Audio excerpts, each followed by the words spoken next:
नमस्ते। RRB group D परीक्षा 11 अक्टूबर 2022 HHIFT 3 के इस प्रश्न के अनुसार और आपके अनुरोध पर TCS पेपर के दृष्टिकोण से विस्तृत उत्तर यहाँ दिया गया है। प्रश्न है, तापदीप्त तंतु बल्ब इनकैंडेसेंट फिलामेंट बल्ब के संबंध में निम्नलिखित में से कौन से कथन सत्य हैं? ए. तंतु टंगस्टन का नाइक्रोम का बना हो सकता है। बी. तंतु को आवृत करने वाले कांच के आवरण में नाइट्रोजन या आर्गन जैसी अक्रिय गैसें भरी होती हैं। सी. प्रयुक्त तंतु पतला होने के कारण इसकी प्रतिरोधकता बहुत कम होती है। डी. इसमें से अधिक धारा प्रवाह संभव बनाने के लिए तंतु की प्रतिरोधकता कम होती है। ई. तंतु हेतु प्रयुक्त पदार्थ का गलनांक उच्च होना चाहिए। TCS पेपर के अनुसार विस्तृत उत्तर। आइए एक एक करके प्रत्येक कथन का विश्लेषण करते हैं। ए. तंतु टंगस्टन का नाइक्रोम का बना हो सकता है। विश्लेषण, तापदीप्त बल्बों का तंतु आमतौर पर टंगस्टन से बना होता है। टंगस्टन में बहुत उच्च गलनांक लगभग 3422 डिग्री सेल्सियस होता है, जो इसे उच्च तापमान पर बिना पिघले चमकने की अनुमति देता है। नाइक्रोम, निकल और क्रोमियम का मिश्र धातु का उपयोग आमतौर पर हीटिंग तत्वों जैसे कि इलेक्ट्रिक हीटर और टोस्टर में किया जाता है, जहां उच्च प्रतिरोधकता वांछनीय होती है, लेकिन इसका गलनांक टंगस्टन जितना उच्च नहीं होता है और ये प्रकाश उत्सर्जन के लिए उतना कुशल नहीं है। निष्कर्ष, ये कथन असत्य है क्योंकि तापदीप्त बल्ब का तंतु मुख्य रूप से टंगस्टन का बना होता है, नाइक्रोम का नहीं। बी. तंतु को आवृत करने वाले कांच के आवरण में नाइट्रोजन या आर्गन जैसी अक्रिय गैसें भरी होती हैं।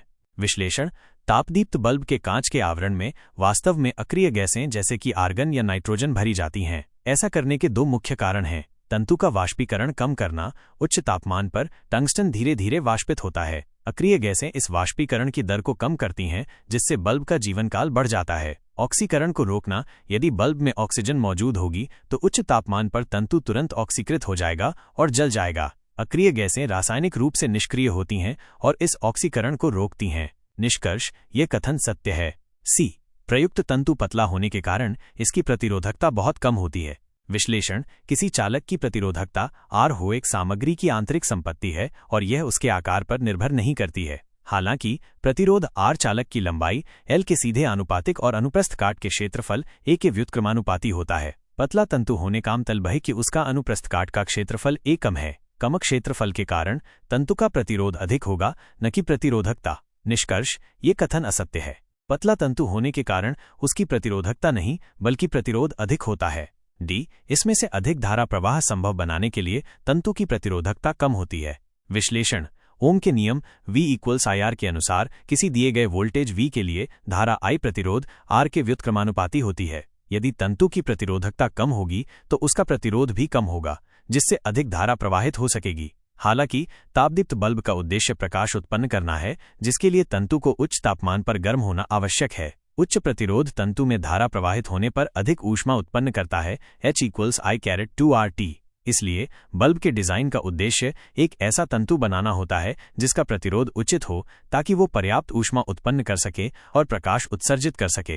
ये कथन पूरी तरह से सही नहीं है, क्योंकि कम प्रतिरोधकता सीधे तौर पर अधिक धारा प्रवाह को संभव बनाती है, लेकिन बल्ब के कार्य करने के लिए एक विशिष्ट प्रतिरोध मान आवश्यक होता है। निष्कर्ष, ये कथन आंशिक रूप से सही हो सकता है, लेकिन बल्ब के समग्र कार्य को ध्यान में रखते हुए ये भ्रामक है, इसलिए इसे असत्य माना जा सकता है। ई. तंतु हेतु प्रयुक्त पदार्थ का गलनांक उच्च होना चाहिए। विश्लेषण, जैसा कि पहले बताया गया है, तापदीप्त बल्ब का तंतु उच्च तापमान पर काम करता है ताकि वो प्रकाश उत्सर्जित कर सके। यदि तंतु का गलनांक कम होगा तो वो आसानी से पिघल जाएगा। इसलिए तंतु के लिए प्रयुक्त पदार्थ का गलनांक बहुत उच्च होना चाहिए ताकि वो बिना पिघले उच्च तापमान को सहन कर सके। टंगस्टन इसी गुण के कारण तंतु के लिए सबसे उपयुक्त सामग्री है। निष्कर्ष, यह कथन सत्य है। अंतिम उत्तर, उपरोक्त विश्लेषण के आधार पर केवल कथन बी और ई सत्य हैं। इसलिए सही उत्तर होगा कि नमस्ते। आपके प्रश्न के अनुसार TCS पेपर के दृष्टिकोण से विस्तृत उत्तर यहाँ दिया गया है। प्रश्न है, जब शुष्क बुझा हुआ चूना के साथ अभिक्रिया करता है तो ब्लीचिंग पाउडर निर्मित होता है। विकल्प हैं 1. Bromine, 2. Hydrogen, 3. Nitrogen, 4. Chlorine. TCS paper के अनुसार विस्तृत उत्तर। ब्लीचिंग पाउडर का रासायनिक नाम कैल्शियम ऑक्सीक्लोराइड CaOCl_2 है। इसका निर्माण शुष्क बुझे हुए चूने कैल्शियम हाइड्रोक्साइड -2 की क्लोरीन गैस Cl_2 के साथ अभिक्रिया द्वारा किया जाता है। रासायनिक अभिक्रिया इस प्रकार है। इस अभिक्रिया में शुष्क बुझा हुआ चूना क्लोरीन गैस के साथ प्रतिक्रिया करके ब्लीचिंग पाउडर, कैल्शियम ऑक्सीक्लोराइड और जल बनाता है। आइए अन्य विकल्पों पर भी विचार करें। 1. ब्रोमीन, बुझे हुए चूने के साथ ब्रोमीन की अभिक्रिया से कैल्शियम हाइपोब्रोमाइट Ca(OBr_2) और कैल्शियम ब्रोमाइड CaBr_2 जैसे यौगिक बनते हैं, ब्लीचिंग पाउडर नहीं। 2.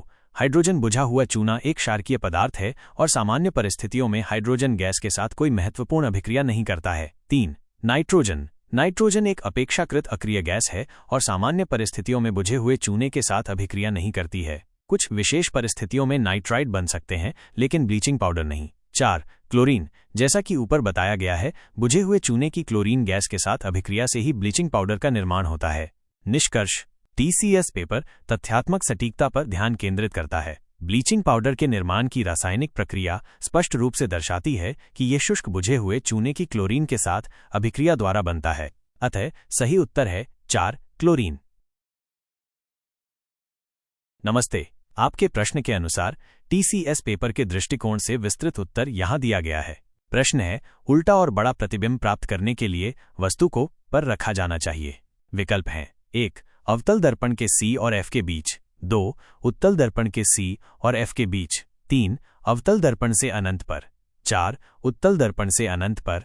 TCS पेपर के अनुसार विस्तृत उत्तर: उल्टा और बड़ा प्रतिबिंब प्राप्त करने के लिए हमें दर्पण के प्रकार और वस्तु की स्थिति पर विचार करना होगा। उत्तल दर्पण, कॉन्वेक्स मिरर।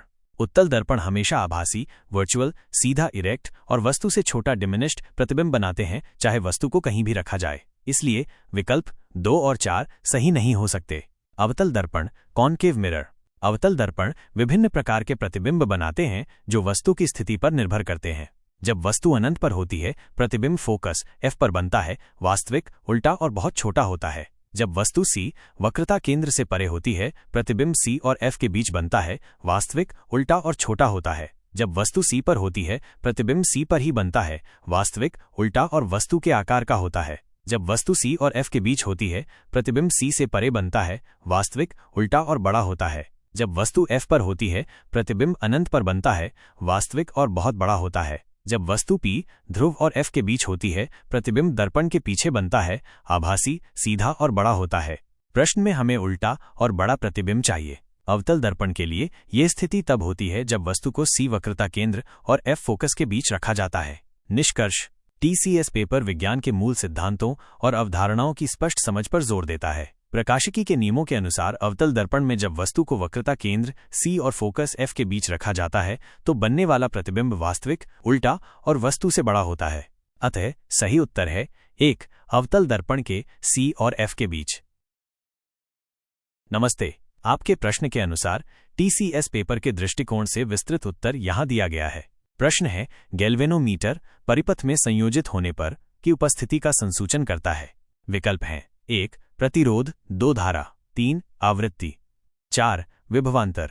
TCS पेपर के अनुसार विस्तृत उत्तर: गैल्वेनोमीटर एक ऐसा उपकरण है जिसका उपयोग किसी विद्युत परिपथ में छोटी विद्युत धारा की उपस्थिति और दिशा का पता लगाने के लिए किया जाता है। यह विद्युत धारा के चुंबकीय प्रभाव के सिद्धांत पर कार्य करता है। जब गैल्वेनोमीटर से धारा प्रवाहित होती है, तो इसके अंदर की कुंडलियां एक चुंबकीय क्षेत्र बनाती हैं, जो एक स्थायी चुंबक के क्षेत्र के साथ परस्पर क्रिया करती है, जिससे एक विक्षेपण उत्पन्न होता है। इस विक्षेपण की मात्रा धारा के परिमाण के समानुपाती होती है और विक्षेपण की दिशा धारा की दिशा पर निर्भर करती है। आइए अन्य विकल्पों पर विचार करें। 1, प्रतिरोध। प्रतिरोध किसी चालक का वह गुण है जो उसमें विद्युत धारा के प्रवाह का विरोध करता है। गैल्वेनोमीटर सीधे तौर पर प्रतिरोध का संसूचन नहीं करता है। प्रतिरोध को मापने के लिए ओम मीटर जैसे अन्य उपकरणों का उपयोग किया जाता है। 3, आवृत्ति। आवृत्ति प्रत्यावर्ती धारा AC की विशेषता है और यह प्रति सेकंड चक्रों की संख्या को दर्शाती है। गैल्वेनोमीटर मुख्य रूप से दिष्ट धारा DC या छोटी प्रत्यावर्ती धाराओं का पता लगाने के लिए उपयोग किया जाता है, लेकिन ये सीधे तौर पर आवृत्ति का मापन नहीं करता है। आवृत्ति मापने के लिए आवृत्ति मीटर जैसे विशेष उपकरण होते हैं। 4, विभवांतर। विभवांतर वोल्टेज 2 बिंदुओं के बीच विद्युत विभव का अंतर है जो विद्युत धारा को प्रवाहित करने के लिए आवश्यक दबाव प्रदान करता है। गैल्वेनोमीटर सीधे तौर पर विभवांतर का संसूचन नहीं करता है। विभवांतर को मापने के लिए वोल्टमीटर का उपयोग किया जाता है। वोल्टमीटर में उच्च प्रतिरोध होता है और इसे परिपथ के 2 बिंदुओं के समानांतर में जोड़ा जाता है। गैल्वेनोमीटर को उपयुक्त प्रतिरोधों के साथ श्रेणी में जोड़कर वोल्टमीटर के रूप में परिवर्तित किया जा सकता है, लेकिन मूल रूप से यह धारा संसूचक है। निष्कर्ष, TCS पेपर बुनियादी वैज्ञानिक उपकरणों और उनकी कार्यप्रणाली की समझ पर जोर देता है। गैल्वेनोमीटर का प्राथमिक कार्य किसी परिपथ में विद्युत धारा की उपस्थिति का पता लगाना है। अतः सही उत्तर है 2 धारा। नमस्ते, आपके प्रश्न के अनुसार टीसीएस पेपर के दृष्टिकोण से विस्तृत उत्तर यहाँ दिया गया है। प्रश्न है, आधुनिक आवर्त सारणी के संबंध में निम्नलिखित में से कौन सा सही नहीं है? विकल्प हैं 1. इसमें 18 समूह और 7 आवर्त हैं। 2. समूह में नीचे की ओर बढ़ने पर कोशों की संख्या बढ़ती जाती है। 3. एक ही समूह में उपस्थित तत्वों में संयोजी इलेक्ट्रॉनों की संख्या समान होती है। 4. Na, Mg और S आधुनिक आवर्त सारणी के चौथे आवर्त से संबंधित हैं। टीसीएस पेपर के अनुसार विस्तृत उत्तर। आधुनिक आवर्त सारणी तत्वों को उनके बढ़ते हुए परमाणु क्रमांक के क्रम में व्यवस्थित करती है और समान रासायनिक गुणों वाले तत्वों को एक ही ऊर्ध्वाधर स्तंभ में रखा जाता है, जिसे समूह कहते हैं। क्षैतिज पंक्तियों को आवर्त कहा जाता है। आइए प्रत्येक कथन का विश्लेषण करते हैं। 1. इसमें 18 समूह और 7 आवर्त हैं। विश्लेषण। आधुनिक आवर्त सारणी में वास्तव में 18 ऊर्ध्वाधर स्तंभ, समूह और 7 क्षैतिज पंक्तियां आवर्त हैं। यह कथन आधुनिक आवर्त सारणी की संरचना का सही वर्णन करता है। निष्कर्ष, ये कथन सही है। 2. समूह में नीचे की ओर बढ़ने पर कोशों की संख्या बढ़ती जाती है। विश्लेषण। एक समूह में नीचे की ओर बढ़ने पर प्रत्येक अगले तत्व में एक अतिरिक्त इलेक्ट्रॉन कोश जुड़ जाता है। उदाहरण के लिए, पहले समूह क्षार धातु में लिथियम Li में 2 कोश हैं, 2-1। सोडियम Na में 3 कोश हैं, 2-8-1। पोटेशियम K में 4 कोश हैं, 2-8-8-1। इस प्रकार समूह में नीचे की ओर बढ़ने पर कोशों की संख्या बढ़ती जाती है। निष्कर्ष, ये कथन सही है। 3. एक ही समूह में उपस्थित तत्वों में संयोजी इलेक्ट्रॉनों की संख्या समान होती है। विश्लेषण। एक ही समूह में उपस्थित तत्वों के बाह्यतम कोश में इलेक्ट्रॉनों की संख्या संयोजी इलेक्ट्रॉन समान होती है। यही कारण है कि एक ही समूह के तत्वों के रासायनिक गुण समान होते हैं। उदाहरण के लिए, पहले समूह के सभी तत्वों में एक संयोजी इलेक्ट्रॉन होता है। निष्कर्ष, ये कथन सही है। 4. Na, Mg और S आधुनिक आवर्त सारणी के चौथे आवर्त से संबंधित हैं। विश्लेषण। आइए इन तत्वों की परमाणु संख्या और इलेक्ट्रॉनिक विन्यास देखें। सोडियम Na, परमाणु संख्या 11, इलेक्ट्रॉनिक विन्यास 2-8-13 कोश, तीसरा आवर्त। मैग्नीशियम Mg, परमाणु संख्या 12, इलेक्ट्रॉनिक विन्यास 2-8-23 कोश, तीसरा आवर्त। सल्फर S, परमाणु संख्या 16, इलेक्ट्रॉनिक विन्यास 2-8-63 कोश, तीसरा आवर्त। ये तीनों तत्व तीसरे आवर्त से संबंधित हैं क्योंकि इनके परमाणुओं में इलेक्ट्रॉनों के लिए 3 कोश होते हैं। चौथा आवर्त पोटेशियम K से शुरू होता है, जिसमें 4 कोश होते हैं, 2-8-8-1। निष्कर्ष, ये कथन गलत है। Na, Mg और S आधुनिक आवर्त सारणी के तीसरे आवर्त से संबंधित हैं, न कि चौथे से। निष्कर्ष, टीसीएस पेपर तथ्यात्मक सटीकता और आवर्त सारणी की बुनियादी समझ का परीक्षण करता है। दिए गए कथनों में से कथन 4 आधुनिक आवर्त सारणी के संबंध में सही नहीं है। अतः सही उत्तर है 4. Na, Mg और S आधुनिक आवर्त। नमस्ते, आपके प्रश्न के अनुसार टीसीएस पेपर के दृष्टिकोण से विस्तृत उत्तर यहाँ दिया गया है। प्रश्न है, 18 ओम प्रतिरोध वाले एक विद्युत बल्ब पर 0 वोल्टेज आरोपित किए जाने पर इसकी शक्ति होगी। विकल्प हैं 118W, 29W, 3 अनंत 40W। टीसीएस पेपर के अनुसार विस्तृत उत्तर। विद्युत शक्ति पावर P की गणना विभिन्न सूत्रों का उपयोग करके की जा सकती है जो परिपथ में उपलब्ध राशियों पर निर्भर करते हैं। कुछ सामान्य सूत्र इस प्रकार हैं। 1. P = VI, जहां V वोल्टेज है और I धारा है। 2. P = I2R, जहां I धारा है और R प्रतिरोध है। 3. P = V2R, जहां V वोल्टेज है और R प्रतिरोध है। इस प्रश्न में हमें विद्युत बल्ब का प्रतिरोध R = 18 ओमेगा और उस पर आरोपित वोल्टेज V = 0 टेक्स्ट वोल्ट दिया गया है। हमें बल्ब की शक्ति ज्ञात करनी है। हम शक्ति की गणना के लिए सूत्र P = V2R का उपयोग कर सकते हैं क्योंकि हमें वोल्टेज और प्रतिरोध का मान ज्ञात है। मानों को सूत्र में रखने पर। विश्लेषण। जब किसी विद्युत उपकरण पर कोई वोल्टेज आरोपित नहीं किया जाता है, 0 वोल्टेज, तो उसमें कोई विद्युत धारा प्रवाहित नहीं होगी। विद्युत शक्ति विद्युत ऊर्जा के उपयोग की दर है और यदि कोई धारा प्रवाहित नहीं हो रही है तो कोई विद्युत ऊर्जा व्यय नहीं होगी, इसलिए बल्ब की शक्ति 0 होगी। अन्य विकल्पों पर विचार करें। 118W, यह उत्तर गलत है क्योंकि शक्ति 0 वोल्टेज पर 0 होनी चाहिए, प्रतिरोध के मान पर निर्भर नहीं करती। 29W, यह उत्तर भी गलत है क्योंकि शक्ति 0 वोल्टेज पर 0 होनी चाहिए। 3. अनंत, शक्ति अनंत नहीं हो सकती क्योंकि वोल्टेज सीमित है और प्रतिरोध का एक निश्चित मान है। यदि प्रतिरोध 0 होता तो 0 वोल्टेज पर भी धारा अनंत हो सकती थी, लेकिन यहाँ प्रतिरोध 18 ओम है। निष्कर्ष, टीसीएस पेपर भौतिकी के बुनियादी सिद्धांतों और सूत्रों की समझ का परीक्षण करता है। विद्युत शक्ति की परिभाषा और सूत्र के अनुसार यदि किसी प्रतिरोध पर 0 वोल्टेज आरोपित किया जाता है तो शक्ति हमेशा 0 होगी। अतः सही उत्तर है 40W। नमस्ते, आपके प्रश्न के अनुसार TCS पेपर के दृष्टिकोण से विस्तृत उत्तर यहाँ दिया गया है। प्रश्न है, विभज्योतक ऊतक कोशिकाओं में निम्न में से क्या अनुपस्थित होती है? विकल्प हैं 1. कोशिका द्रव्य, 2. रसधानी, 3. कोशिका भित्ति, 4. केंद्रक। TCS पेपर के अनुसार विस्तृत उत्तर विभज्योतक ऊतक मेरिस्टेमेटिक टिश्यू पौधों में पाए जाने वाले विशिष्ट प्रकार के ऊतक हैं जिनमें सक्रिय कोशिका विभाजन की क्षमता होती है। ये ऊतक पौधों के उन क्षेत्रों में स्थित होते हैं जहां वृद्धि होती है, जैसे कि जड़ और तने के शीर्ष, एपिकल मेरिस्टम, पार्श्व भाग, लेटरल मेरिस्टम और पर्वसंधियां, इंटरकैलरी मेरिस्टम। विभज्योतक कोशिकाएं नई कोशिकाओं का निर्माण करती हैं जो फिर विभेदित होकर पौधे के स्थायी ऊतकों का निर्माण करती हैं। विभज्योतक कोशिकाओं की कुछ विशिष्ट विशेषताएं होती हैं। ये आकार में छोटी और गोलाकार या बहुभुजी होती हैं। इनमें प्रचुर मात्रा में कोशिका द्रव्य साइटोप्लाज्म होता है। इनमें एक प्रमुख और बड़ा केंद्रक न्यूक्लियस होता है। इनमें पतली कोशिका भित्ति सेल वॉल होती है जो सेल्यूलोज से बनी होती है। इनमें रसधानी वैक्यूल या तो अनुपस्थित होती है या बहुत छोटी और अविकसित होती है। विश्लेषण, आइए प्रत्येक विकल्प पर विचार करते हैं। 1. कोशिका द्रव्य विभज्योतक कोशिकाओं में सक्रिय उपापचय और कोशिका विभाजन के लिए प्रचुर मात्रा में कोशिका द्रव्य मौजूद होता है, इसलिए यह अनुपस्थित नहीं होता है। 2. रसधानी विभज्योतक कोशिकाओं को लगातार विभाजित होना होता है और बड़ी रसधानियां कोशिका विभाजन की प्रक्रिया में बाधा डाल सकती हैं। स्थायी पादप कोशिकाओं में बड़ी रसधानियां पाई जाती हैं जो जल, खाद्य पदार्थों और अपशिष्ट उत्पादों के भंडारण का कार्य करती हैं। विभज्योतक कोशिकाओं में या तो रसधानी अनुपस्थित होती है या बहुत छोटी और अल्प विकसित होती है, इसलिए रसधानी अनुपस्थित हो सकती है या बहुत छोटी होती है, जो इस विकल्प को संभावित उत्तर बनाती है। 3. कोशिका भित्ति विभज्योतक कोशिकाओं में कोशिका भित्ति मौजूद होती है, हालांकि ये पतली होती है ताकि कोशिका विभाजन आसानी से हो सके। 4. केंद्रक विभज्योतक कोशिकाओं में एक स्पष्ट और बड़ा केंद्रक मौजूद होता है जो कोशिका विभाजन और अन्य सेल्यूलर गतिविधियों को नियंत्रित करता है, इसलिए यह अनुपस्थित नहीं होता है।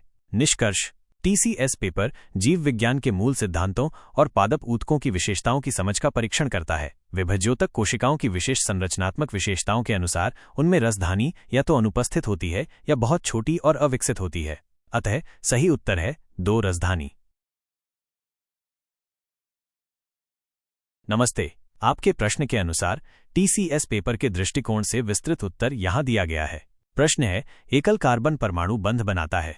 विकल्प हैं 1. 1, 2, 3, 3, 2, 4।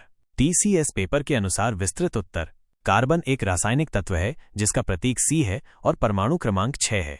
इसका इलेक्ट्रॉनिक विन्यास 1 वर्ग 2s वर्ग 2p वर्ग है। कार्बन के बाह्यतम कोश दूसरा कोश में 4 इलेक्ट्रॉन होते हैं। रासायनिक बंध बनाने के लिए कार्बन परमाणु को अपना अष्टक ऑक्टेट पूरा करना होता है, यानी इसे अपने बाह्यतम कोश में 8 इलेक्ट्रॉन प्राप्त करने होते हैं। कार्बन परमाणु ऐसा करने के लिए विभिन्न तरीकों का उपयोग कर सकता है, मुख्य रूप से सहसंयोजक बंध कोवैलेंट बॉन्ड्स बनाकर। सहसंयोजक बंध तब बनता है जब दो परमाणु अपने इलेक्ट्रॉनों को आपस में साझा करते हैं। एक कार्बन परमाणु को अपना अष्टक पूरा करने के लिए 4 और इलेक्ट्रॉनों की आवश्यकता होती है, इसलिए ये अन्य परमाणुओं के साथ 4 सहसंयोजक बंध बना सकता है। ये बंध एकल बंध, सिंगल बॉन्ड, द्विबंध, डबल बॉन्ड या त्रिबंध, ट्रिपल बॉन्ड के रूप में हो सकते हैं या इनका संयोजन हो सकता है।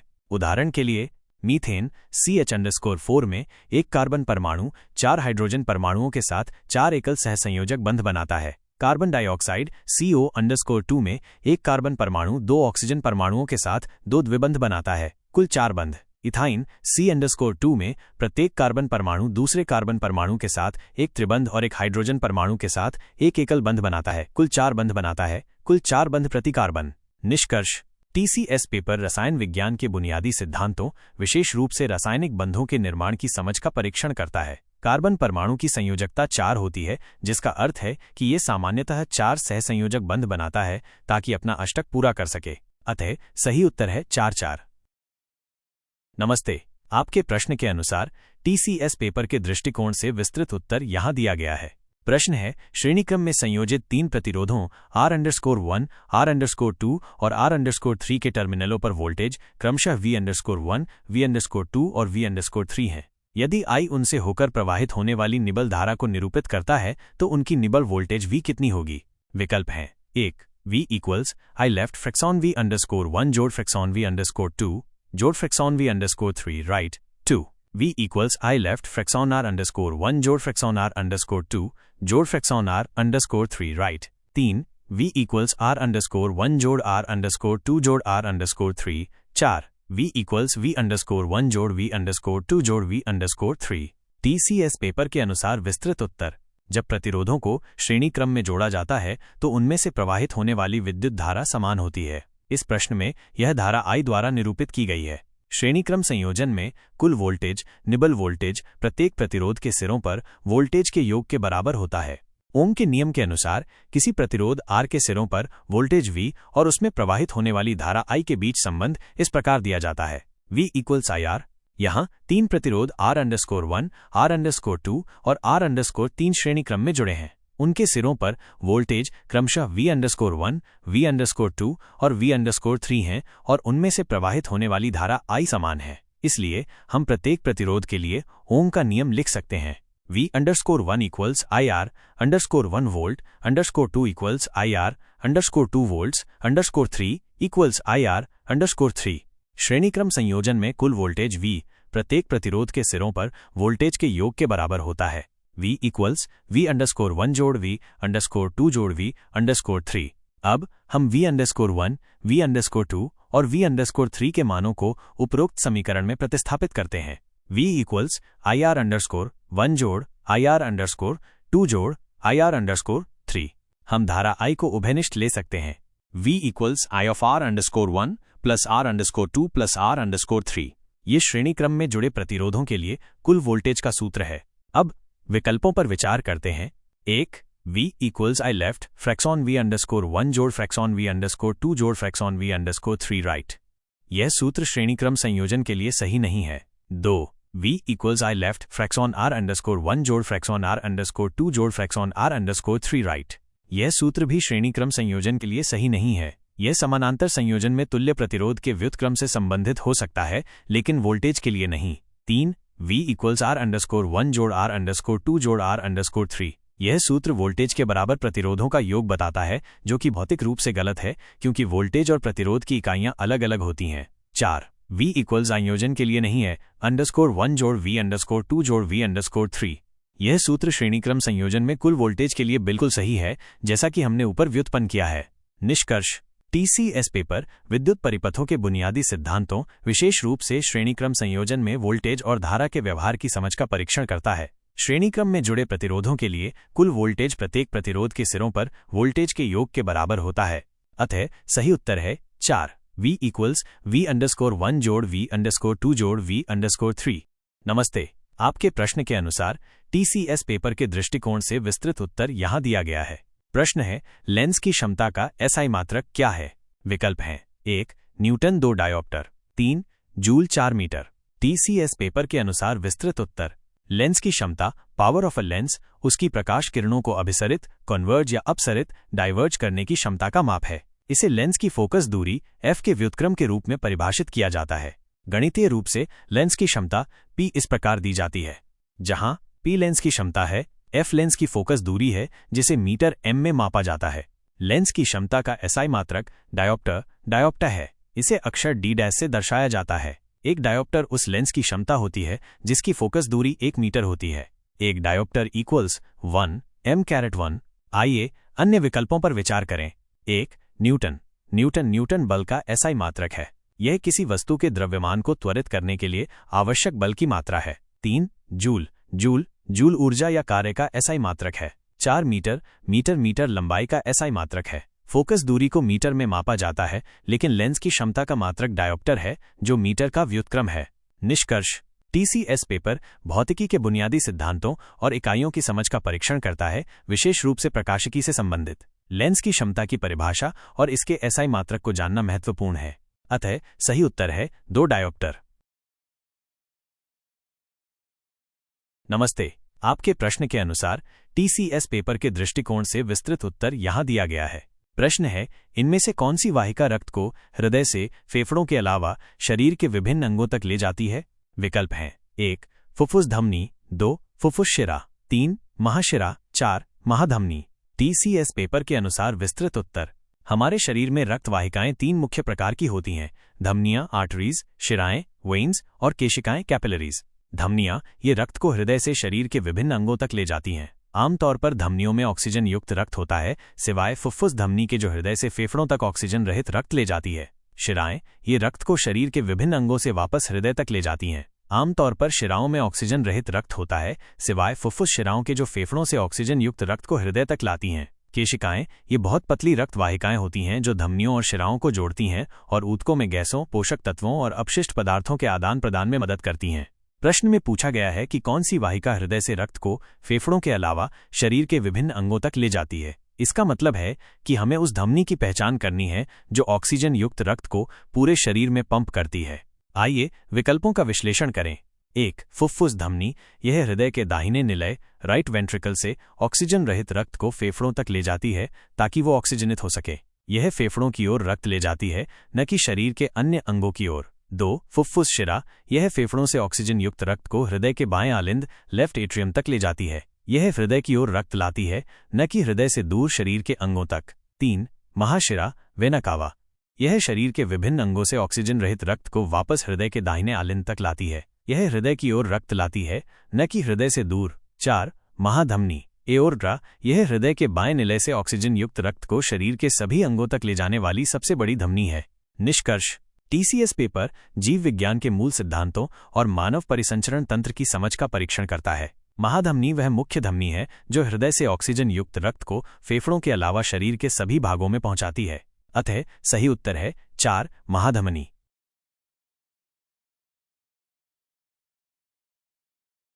नमस्ते। आपके प्रश्न के अनुसार TCS पेपर के दृष्टिकोण से विस्तृत उत्तर यहाँ दिया गया है। प्रश्न है, न्यूलैंड के अष्टक सिद्धांत के अनुसार प्रकृति में कितने तत्व मौजूद हैं? विकल्प हैं 1 4 6 2 5 6 3 7 6 4 3 6।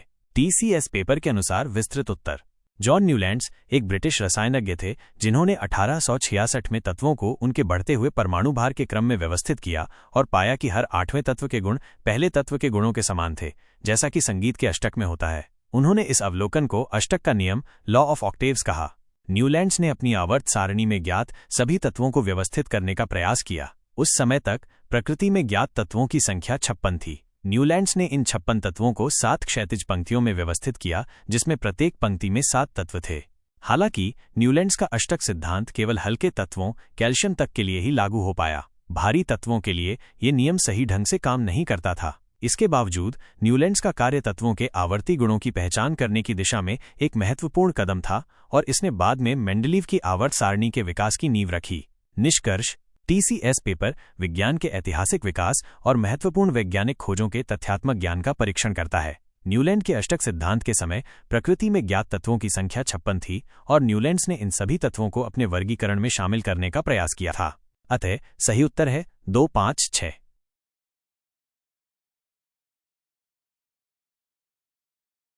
नमस्ते। आपके प्रश्न के अनुसार TCS पेपर के दृष्टिकोण से विस्तृत उत्तर यहाँ दिया गया है। प्रश्न है, प्राकृतिक गैस का जलना निम्नलिखित में से कौन सी अभिक्रिया है? विकल्प हैं 1. प्रतिस्थापन अभिक्रिया, 2. अपघटन अभिक्रिया, 3. ऊष्माशोषी अभिक्रिया, 4. ऊष्माक्षेपी अभिक्रिया। TCS पेपर के अनुसार विस्तृत उत्तर। प्राकृतिक गैस मुख्य रूप से मीथेन CH_4 होती है, जिसमें कुछ मात्रा में इथेन C_2H_6, प्रोपेन C_3H_8 और ब्यूटेन C_4H_10 भी शामिल हो सकते हैं। जब प्राकृतिक गैस जलती है तो ये ऑक्सीजन O_2 के साथ अभिक्रिया करती है और कार्बन डाइऑक्साइड CO_2 जल H_2O और बड़ी मात्रा में ऊष्मा ऊर्जा उत्पन्न करती है। ये एक दहन अभिक्रिया कंबशन रिएक्शन है। मीथेन के जलने की संतुलित रासायनिक समीकरण इस प्रकार है। आइए प्रत्येक विकल्प का विश्लेषण करें। 1. प्रतिस्थापन अभिक्रिया सब्स्टिट्यूशन रिएक्शन। इस प्रकार की अभिक्रिया में एक परमाणु या परमाणुओं का समूह किसी अणु में दूसरे परमाणु या परमाणुओं के समूह द्वारा प्रतिस्थापित किया जाता है। प्राकृतिक गैस का जलना प्रतिस्थापन अभिक्रिया नहीं है। 2. अपघटन अभिक्रिया डिकम्पोजिशन रिएक्शन। इस प्रकार की अभिक्रिया में एक बड़ा अणु 2 या 2 से अधिक छोटे अणुओं में टूट जाता है। प्राकृतिक गैस का जलना अपघटन अभिक्रिया नहीं है, बल्कि ये एक संयोजन और दहन अभिक्रिया है। 3. ऊष्माशोषी अभिक्रिया एंडोथर्मिक रिएक्शन। ये वो अभिक्रिया है जिसमें ऊष्मा ऊर्जा अवशोषित होती है। प्राकृतिक गैस के जलने पर ऊष्मा उत्पन्न होती है, अवशोषित नहीं, इसलिए ये ऊष्माशोषी अभिक्रिया नहीं है। 4. ऊष्माक्षेपी अभिक्रिया एक्सोथर्मिक रिएक्शन यह वो अभिक्रिया है जिसमें ऊष्मा ऊर्जा उत्सर्जित होती है। प्राकृतिक गैस का जलना एक ऊष्माक्षेपी अभिक्रिया है क्योंकि ये बड़ी मात्रा में ऊष्मा उत्पन्न करती है जिसका उपयोग हम खाना पकाने और हीटिंग जैसे विभिन्न उद्देश्यों के लिए करते हैं। निष्कर्ष: TCS पेपर रसायन विज्ञान के बुनियादी सिद्धांतों और विभिन्न प्रकार की रासायनिक अभिक्रियाओं की समझ का परीक्षण करता है। प्राकृतिक गैस का जलना एक दहन अभिक्रिया है जो ऊष्मा उत्पन्न करती है, इसलिए यह एक ऊष्माक्षेपी अभिक्रिया है। अतः सही उत्तर है 4, ऊष्माक्षेपी अभिक्रिया। नमस्ते। आपके प्रश्न के अनुसार TCS पेपर के दृष्टिकोण से विस्तृत उत्तर यहाँ दिया गया है। प्रश्न है, निम्नलिखित में से किस स्थिति में एक बंद चालक कुंडली में विभवांतर प्रेरित होता है? विकल्प हैं: 1. केवल बंद कुंडली को एक क्षण चुंबक की ओर ले जाए जाने पर। 2. या तो क्षण चुंबक को बंद कुंडली की ओर ले जाए जाने पर या बंद कुंडली को क्षण चुंबक की ओर ले जाए जाने पर। 3. क्षण चुंबक और बंद कुंडली दोनों को ही समान चाल से समान दिशा में ले जाए जाने पर। 4. केवल एक क्षण चुंबक को बंद कुंडली की ओर ले जाए जाने पर। TCS पेपर के अनुसार विस्तृत उत्तर। यह प्रश्न विद्युत चुंबकीय प्रेरण इलेक्ट्रोमैग्नेटिक इंडक्शन की घटना से संबंधित है। फैराडे के प्रेरण के नियम के अनुसार जब भी किसी बंद चालक कुंडली से गुजरने वाले चुंबकीय फ्लक्स मैग्नेटिक फ्लक्स में परिवर्तन होता है तो कुंडली में एक विद्युत वाहक बल इलेक्ट्रोमोटिव फोर्स EMF प्रेरित होता है। यह प्रेरित EMF एक विभवांतर पोटेंशियल डिफरेंस उत्पन्न करता है जिससे यदि परिपथ बंद हो तो धारा प्रवाहित हो सकती है। चुंबकीय फ्लक्स में परिवर्तन निम्नलिखित तरीकों से किया जा सकता है। 1. चुंबक को कुंडली की ओर या उससे दूर ले जाना। जब एक चुंबक को एक बंद कुंडली की ओर ले जाया जाता है तो कुंडली से गुजरने वाली चुंबकीय क्षेत्र रेखाओं की संख्या बढ़ती है जिससे चुंबकीय फ्लक्स में परिवर्तन होता है और EMF प्रेरित होता है। इसी प्रकार चुंबक को कुंडली से दूर ले जाने पर चुंबकीय फ्लक्स घटता है और विपरीत दिशा में EMF प्रेरित होता है। 2. कुंडली को चुंबक की ओर या उससे दूर ले जाना। यदि चुंबक स्थिर है और कुंडली को उसकी ओर या उससे दूर ले जाया जाता है तो भी कुंडली से गुजरने वाले चुंबकीय फ्लक्स में परिवर्तन होता है और EMF प्रेरित होता है। 3. कुंडली को चुंबकीय क्षेत्र में घुमाना। यदि एक कुंडली को एक स्थिर चुंबकीय क्षेत्र में घुमाया जाता है तो कुंडली से गुजरने वाले चुंबकीय फ्लक्स में लगातार परिवर्तन होता रहता है जिससे एक प्रेरित EMF उत्पन्न होता है, जैसे कि जनरेटर में होता है। 4. कुंडली के पास स्थित किसी अन्य कुंडली में धारा में परिवर्तन करना। यदि एक कुंडली के पास एक और कुंडली रखी हो जिसमें धारा प्रवाहित हो रही हो और यदि उस धारा में परिवर्तन किया जाए तो पहली कुंडली से जुड़े चुंबकीय फ्लक्स में परिवर्तन होगा और उसमें EMF फ्लक्स में परिवर्तन होगा और उसमें EMF प्रेरित होगा, जैसे कि ट्रांसफार्मर में होता है। अब विकल्पों का विश्लेषण करते हैं। 1. केवल बंद कुंडली को एक क्षण चुंबक की ओर ले जाए जाने पर। इस स्थिति में कुंडली से गुजरने वाले चुंबकीय फ्लक्स में परिवर्तन होता है, इसलिए विभवांतर प्रेरित होगा। यह स्थिति सही है। 2. या तो क्षण चुंबक को बंद कुंडली की ओर ले जाए जाने पर या बंद कुंडली को क्षण चुंबक की ओर ले जाए जाने पर। जैसा कि ऊपर बताया गया है, दोनों ही स्थितियों में कुंडली और चुंबक के बीच सापेक्ष गति के कारण चुंबकीय फ्लक्स में परिवर्तन होता है और इसलिए विभवांतर प्रेरित होगा। यह स्थिति भी सही है। 3. क्षण चुंबक और बंद कुंडली दोनों को ही समान चाल से समान दिशा में ले जाए जाने पर। यदि चुंबक और कुंडली दोनों समान चाल से समान दिशा में गति कर रहे हैं तो उनके बीच कोई सापेक्ष गति नहीं होगी, इसलिए कुंडली से गुजरने वाले चुंबकीय फ्लक्स में कोई परिवर्तन नहीं होगा और कोई विभवांतर प्रेरित नहीं होगा। यह स्थिति गलत है। 4. केवल एक क्षण चुंबक को बंद कुंडली की ओर ले जाए जाने पर। इस स्थिति में कुंडली से गुजरने वाले चुंबकीय फ्लक्स में परिवर्तन होता है, इसलिए विभवांतर प्रेरित होगा। यह स्थिति सही है, लेकिन विकल्प 2 अधिक व्यापक है। विकल्प 2 में दोनों संभावित सही स्थितियों को शामिल किया गया है जहां चुंबकीय फ्लक्स में परिवर्तन होता है और विभवांतर प्रेरित होता है। विकल्प 1 और 4 केवल एक सही स्थिति का उल्लेख करते हैं। निष्कर्ष: TCS पेपर विद्युत चुंबकीय प्रेरण के मूल सिद्धांत और फ्लक्स परिवर्तन के कारण प्रेरित विभवांतर की समझ का परीक्षण करता है। चुंबक और कुंडली के बीच किसी भी सापेक्ष गति के कारण चुंबकीय फ्लक्स में परिवर्तन होता है जिससे कुंडली में विभवांतर प्रेरित होता है। अतः सही उत्तर है 2. या तो क्षण चुंबक को बंद कुंडली की ओर ले जाए जाने पर या बंद कुंडली को क्षण चुंबक की ओर ले जाए जाने पर। नमस्ते। आपके प्रश्न के अनुसार TCS पेपर के दृष्टिकोण से विस्तृत उत्तर यहाँ दिया गया है। प्रश्न है, जैविक अपशिष्ट निपटान की सर्वोत्तम विधि कौन सी है?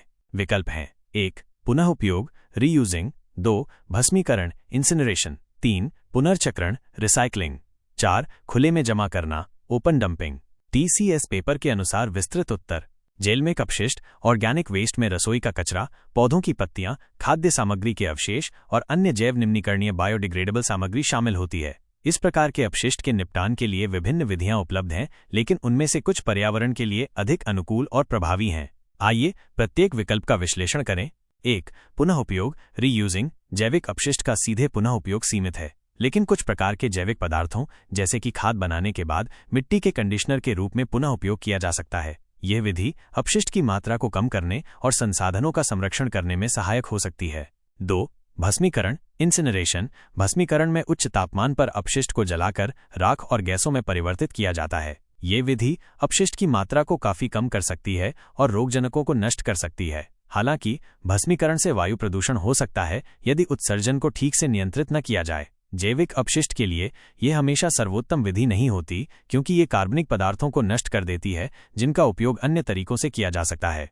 3. पुनर्चक्रण रिसाइक्लिंग। पुनर्चक्रण में अपशिष्ट सामग्री को नए उत्पादों में परिवर्तित किया जाता है। जैविक अपशिष्ट के लिए पुनर्चक्रण का सबसे सामान्य रूप खाद बनाना कंपोस्टिंग है। खाद बनाने की प्रक्रिया में सूक्ष्म जीवों द्वारा जैविक पदार्थों को विघटित करके एक पोषक तत्वों से भरपूर पदार्थ खाद बनाया जाता है, जिसका उपयोग मिट्टी की उर्वरता बढ़ाने के लिए किया जा सकता है। यह जैविक अपशिष्ट के निपटान की एक बहुत ही पर्यावरण अनुकूल विधि है। 4. खुले में जमा करना ओपन डंपिंग। खुले में अपशिष्ट जमा करना जैविक अपशिष्ट निपटान की एक बहुत ही खराब विधि है। इससे पर्यावरण प्रदूषण होता है, दुर्गंध फैलती है, रोगजनक फैल सकते हैं और ये भूमि के दृश्य को भी खराब करता है। यह विधि टिकाऊ नहीं है और इसे प्रोत्साहित नहीं किया जाना चाहिए।